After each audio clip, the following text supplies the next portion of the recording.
Okay, in this session, look at the Amersham Typhoon. We're going to look at how we place one of these screens onto the magnetized stage. So obviously, to use a magnetized stage, you need to have this ferrous material in the back of the screen. So these are the BAS IP screens we're talking about. When you place the screen on the stage, if you're using one of these screens, there'll be one of these 3 different sizes, so you know exactly where to place on the system. Make sure you don't get it caught on the edge.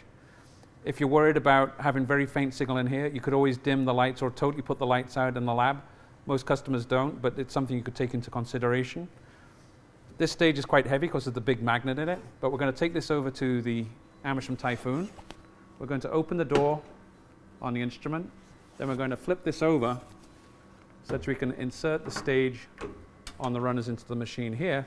And you'll notice that the screen is now face down because the lasers are actually built into the bottom of the machine. I'll be pointing upwards towards the screen.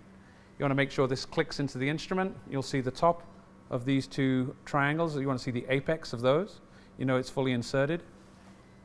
Then we'll close the door.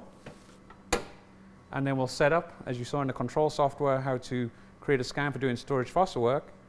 After we've finished scanning, we need to take our screen out. So once it's stopped, we'll open up the door. We'll pull out the stage. Now the trick here to get the screen off the magnet is you'll see all these holes in the top of the stage here. We can just take our finger and push through there, and then we can easily remove our screen from the stage.